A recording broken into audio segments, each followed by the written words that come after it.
Hi friends, welcome to another Wolverine video. For those of you who don't know, my name is Courtney and this is my channel. It doesn't really have like a specific theme. It started out as one thing and turned into like everything else when life threw some curveballs. I wanted to come on and give you guys an update because I know I've been really slacking in the um, video department and I wasn't really sure where to start or like what to talk about, what not to talk about. So I want to give a trigger warning at the very beginning of this video because this is going to be upsetting for some people, especially people with medical trauma, chronic illnesses. You might be upset by some of what you're going to hear. I am going to talk about surgery. I haven't decided yet whether or not I will add any surgical images, probably not actual surgical images, but I might do like an x-ray. So um, I guess in order to start, I will go back to March of 2022, which is when I got my diagnosis of hip dysplasia. So, a lot of you guys know that I have Ehlers-Danlos type 3, which is a connective tissue disease affecting my collagen. It affects every joint in my body, and the most affected joints were my hips. And in March of 2022, I got diagnosed with hip dysplasia as well. Luckily, I had been turned away by several other hip surgeons by telling me that my hips were pristine or that they were perfect. There was one particular surgeon here in Denver that told me we see people with treatable conditions here. So that was really disheartening. Luckily, I didn't give up. I got a second, third, fourth, fifth, sixth, and seventh opinion. And then I ended up at my surgeon's office. And my surgeon diagnosed me with hip dysplasia in March of 2022. Hip dysplasia is a difficult condition to treat. It involves a very invasive surgery. It involves cutting and moving of bone. So hip dysplasia, for those that don't know, if this is your femur and this is your hip socket, normal people have coverage like this, and then their hip just moves in there and they go about their lives happy, no pain. People with hip dysplasia, however, the socket doesn't quite cover the bone. And then in addition to that, I had Ehlers-Danlos syndrome, so my ligaments are loose, and so my hip was moving like this whenever I was walking, causing a great deal of pain and a lot of damage. So in order to fix the hip dysplasia, they do something called a periacetabular osteotomy, which is where they cut around the socket of the hip and move it over the bone and then screw it back into place. So I have like 5 4-inch stainless steel screws and an anchor in my right hip. I luckily did not have to have the more invasive surgery on the left hip, but I did end up having a total of 3 surgeries, 2 on the right, 1 on the left. And that has all happened over the last year and a half, so I have just been mostly recovering from that.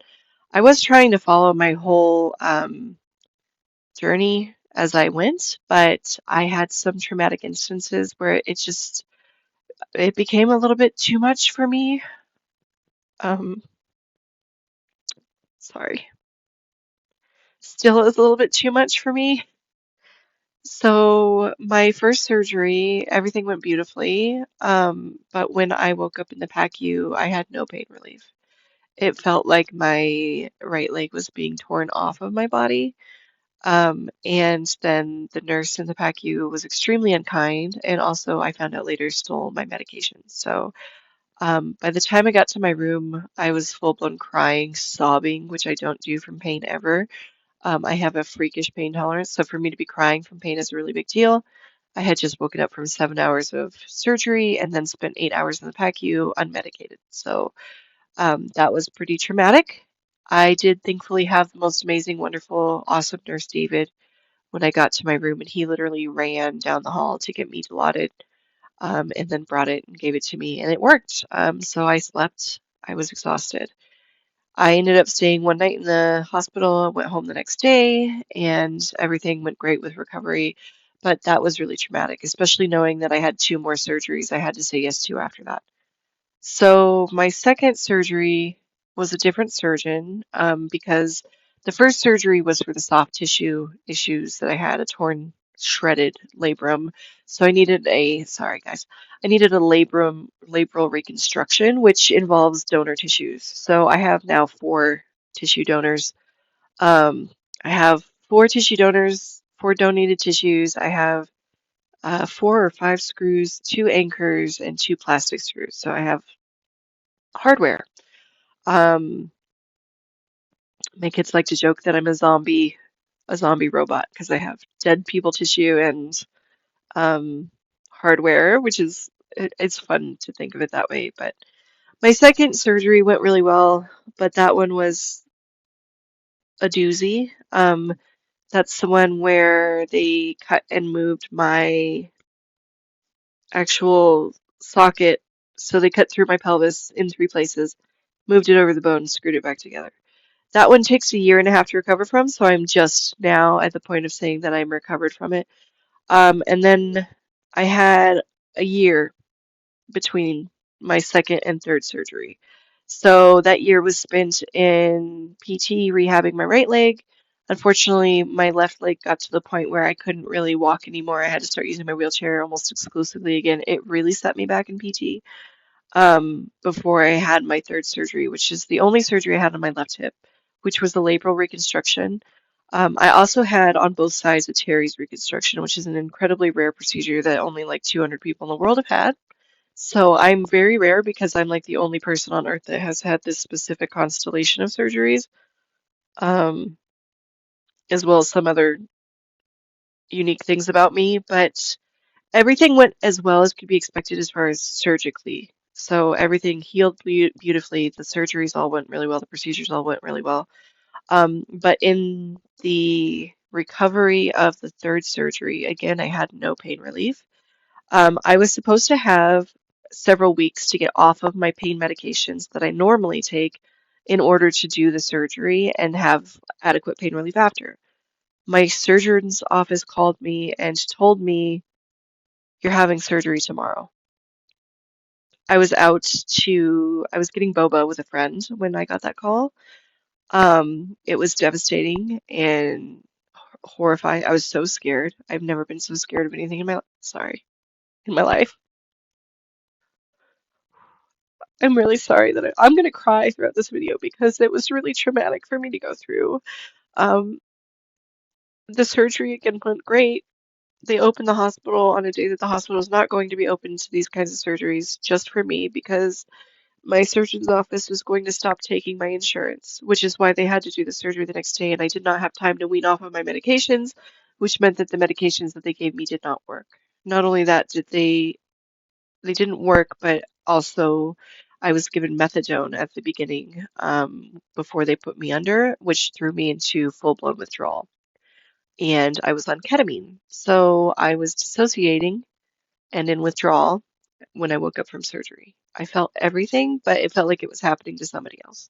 My mental health has still not recovered from that surgery. It was extremely horrific. I again had about 8 hours of unending pain. The thing that finally actually did help was my doctor gave me a 5 milligram dose of Marinol, which is synthetic THC, and that saved me. Um, I haven't done these videos on purpose because I knew that they were going to be traumatic, and my whole plan was to follow my journey through surgeries to give you guys hope and make it seem like you can do anything, and you can. I mean, obviously, I survived it. If you asked me if I would do it again, yes, absolutely, I would. And I know that sounds horrific, but the pain I was living in before was more horrific than what I went through. To give you an idea of how bad it was, I was not going to be here in a year without those surgeries. Um, I just couldn't survive. The pain was so bad. So, as horrific as the surgeries were themselves, would I do it again? Yes. If you're faced with this impossible decision, do I recommend that you do it? Yeah. Because it gets so bad so fast, and you get to a place where there is no hope. I will forever recommend my surgeons, Dr. Swan and Dr. White in Denver. They were amazing. They're both amazing men. They're incredibly kind. They're incredibly talented surgeons. Everything went beautifully in all of my surgeries. My outcome is way above what they expected. So things are great. I'm actually able now. I took my first walk around the block with my kids last week, um, which hasn't happened in about 3 years. So big deal. I really wanted to keep you guys updated as I was going through it, but I just mentally could not. I couldn't do it. Uh, I am now in psychotherapy. I'm on new meds for my PTSD because it's been triggered by this, obviously. One of the things that I struggle with on a daily basis is the realization that four people are deceased, and I now possess their tissue, and I will never know who these people were. I will never know their families. I mean, being a psychic medium, my gifts have definitely changed because of it. Um, and I do have a sense of who the people were, and they're all beautiful. I mean, they've changed my life in the most beautiful ways, but I really didn't expect that this video would be so hard to make, but every time I tried to make it up until now, I just bawled. So this is actually the best that I've done, which is pretty sad. But I do have an amazing physical therapist named Chelsea. She has become one of my very best friends throughout this process. She's amazing. She's so patient and kind and encouraging, and like I love her because she suggested that we film my session, and I did not want to do that because I don't like the way my body looks. I feel really self-conscious, but I'm so glad that she did because I can see myself day one versus now. It's a different life. It's a different life. I've been given a beautiful miracle by God, and I will give thanks for it for the rest of my life. I will never stop thanking God for what He's given me. It's so much beyond anything I ever expected. I never ever thought that my life could be this good again. And I know that that sounds weird when I'm crying, but I'm telling you that I was not going to be here. I was not going to be here. I was going to leave my children and my husband and my beautiful life because of the pain that I was in. I couldn't deal with it any longer, and it was at the very last moment that I found my surgeon. When they asked me what my goals were for recovery, it was to walk to the kitchen without a dislocation. Um, and that has changed and evolved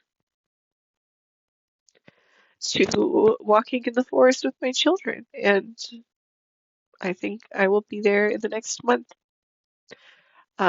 I do still have to use my wheelchair for like high fatigue days, for bad pain days, if I have like a knee dislocation, because they only fixed my hips.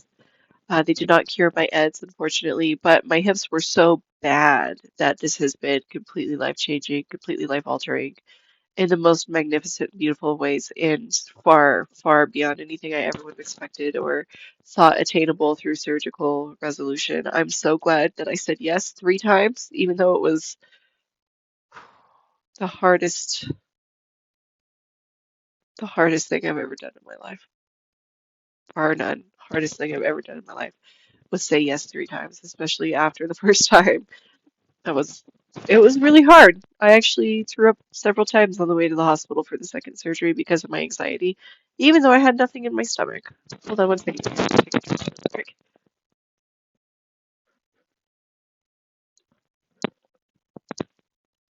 So aside from the whole pain relief aspect of surgery, it was also kind of traumatic because I have really bad veins for IVs. And whenever I go to the hospital and get an IV, it blows at least 4 or 5 times. So I have to get 4 or 5 different IVs.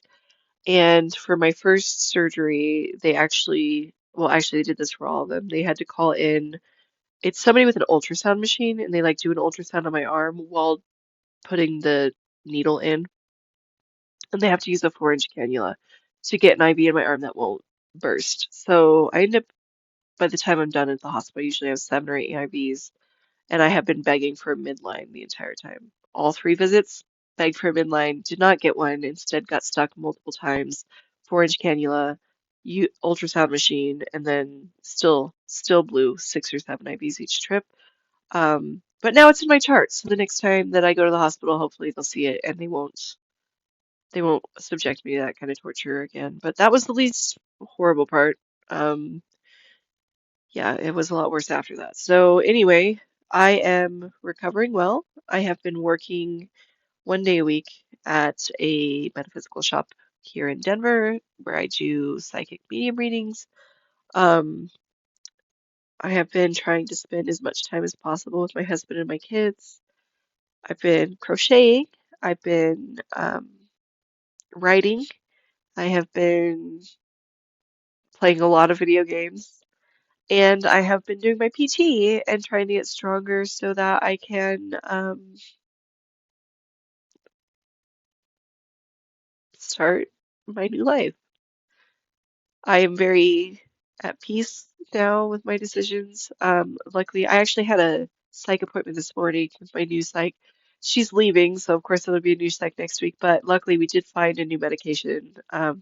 So I take a lot of medications because of my chronic conditions, but also because of my mental health. I have severe chronic PTSD or complex PTSD, which means that I have like flashbacks and dissociative periods and like nightmares, and it's really bad. So I've been taking hydroxyzine, um, hydrochloride, Visceral, no, sorry, Atarax, and Buspar for the past like 4 or 5 years, and it's been working great. But of course, surgery really triggered my PTSD.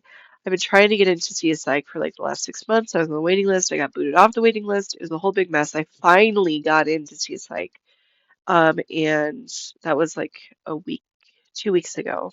And I started a new medication called clonidine. And it's zero point 0.1 milligram, which sounds like nothing. But I guess clonidine is a med that they give kids before they have to have surgery because it calms them down. It is great for people who are sensitive like me. I can't take a strong dose of anything. I tried taking a beta blocker before called propranolol, and it made my heart rate drop so low that I was waking up in the middle of the night feeling like I was gonna die. So, or gonna unalive. I know this, I'm not monitored. I don't care. Um, but the clonidine I started like 4 or 5 days ago, and you guys, it's been life-changing. It's been amazing. So overall, everything is really good. Everything is going great. It's really just like healing that mental health piece of it that's hard. And then dealing with the trauma of what I've been through for the past couple of years is really hard. There's something that happens to your body when you go through surgery where it's like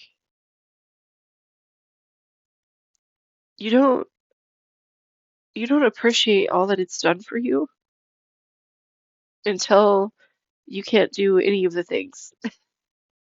I mean, when I first got done, not my first surgery, but my second surgery, the big one, that was really hard. Um, I couldn't do anything. I couldn't do anything. I was laid up in bed like 23 hours a day. The only time to get up was go to the bathroom. Um, and I had to have my leg in this machine for like 6 to 8 hours a day, which is insane. I had to have that with all my surgeries actually, but it was so hard to let the people that love me and help me. It was hard to see the people who I thought were my friends fall away. They didn't stick around when it got tough, and just showed me like who they who they were. And so I lost a lot of friends during the procedures. I found out who some of my real friends are during those times. Um, I let go of a lot. And as hard as these surgeries were for me physically, emotionally has been the hardest. There's something that I still have left to do that I'm like struggling with. Um, because what do you say? You know, what do you say? So my surgeon gave me 4 pieces of blue paper, 2 for the first surgery, 2 for my last surgery, and they are donor tissue papers. And basically, when you get a donated tissue, you get this blue sheet of paper. You don't get to know who the person is. It's all anonymous, but it's to write a thank you letter to your donor. And I have 4. And I thought, oh, well, I want to wait until after my last surgery so that I could know how it really changed my life before I write the letter. And oh, I want to wait until I'm at this point in PT, and I want to wait, want to wait, want to wait. And I realized that the reason why I keep waiting is because what do you say? What do you say to somebody who has given you the ultimate gift of love that you will never meet, that you'll never know, complete strangers who had to sign on the piece of paper saying, like, yeah, this person was a donor and they want to donate their tissues. And people think that the only tissue donations that save lives are like hearts and livers and lungs. No, uh, these people saved my life, and they did. And I don't know how to ever thank them for it because I don't think I ever really let you guys know how bad it was. I tried really hard to like stay on the bright side and happy because there's so many miserable people in the world. I didn't want to be another one of those. And to tell you that Just waking up every day was such a chore. It was so hard. Uh, these people saved my life, and I don't have any idea what to say to them. People tell me all the time what to say, and it's like, no, that's not good enough. Can't just say, hey, thanks, I'm grateful for it. Like, I need it to mean something. And I know that it will. And I know that when the time is right, I'll know exactly what to say. But it just feels like this thing looming over me that until that's done, this isn't done. It's not complete until that point. So that's something I'm working on.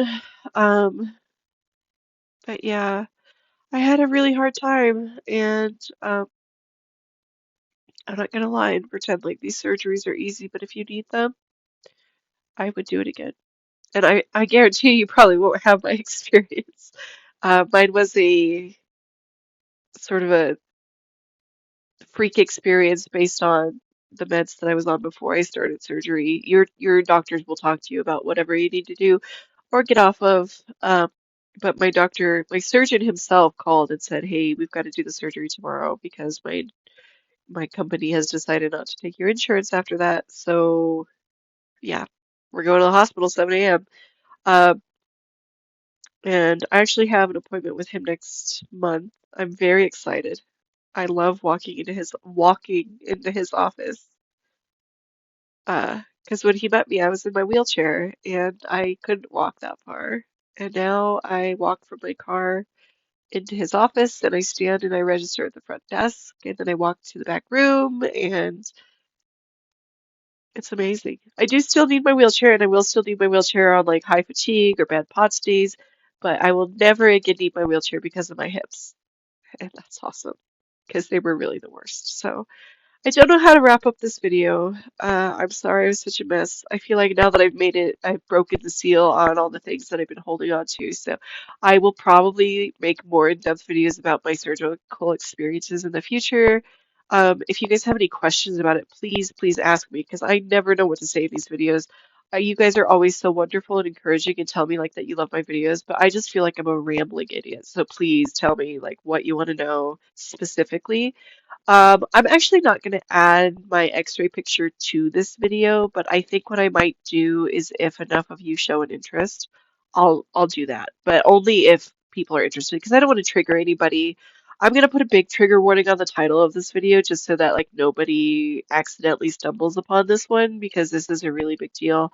I do have videos of my actual surgical procedures. I'll have to get a dongle for my computer in order to like use them because they're on a USB and I have a MacBook, so I can't use those. But if I get a dongle, I might upload those and like share parts of them with you.